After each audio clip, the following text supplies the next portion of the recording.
Well, 24 people have been indicted after the feds busted what they call a modern-day slavery ring as part of years-long investigation called Operation Blooming Onion. At least 100 immigrant workers were freed from conditions in which 2 people died. Another was repeatedly raped, and others were kidnapped and threatened with death.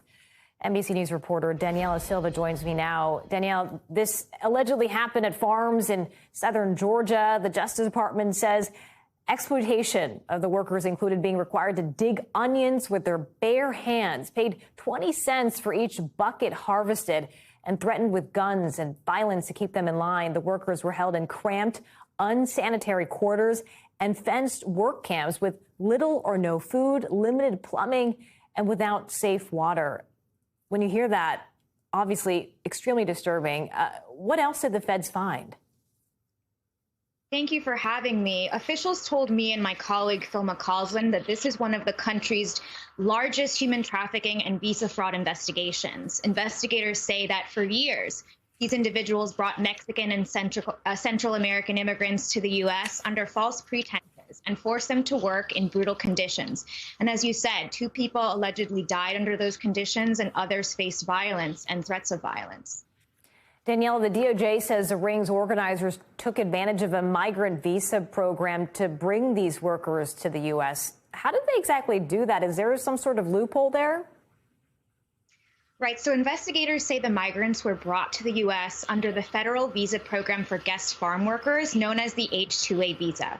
So last year, an NBC News investigation that I was a part of found that as this program has grown, it's left more guest workers vulnerable to abuses. So while federal laws are supposed to ensure decent working conditions, guest workers themselves and advocates say victims are reluctant to speak out about abuses when the employers are in charge of their housing, transportation, pay, and of course, ability to stay in the U.S. The workers are also often in remote areas and don't speak the language.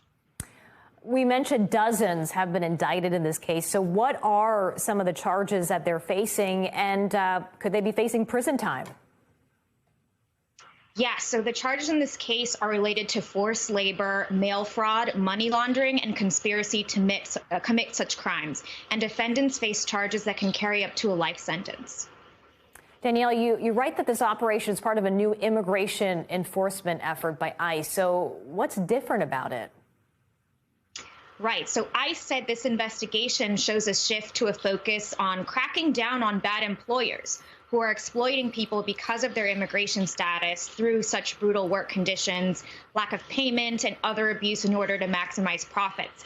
The agency also said they are encouraging more victims and witnesses to come forward to help in these investigations.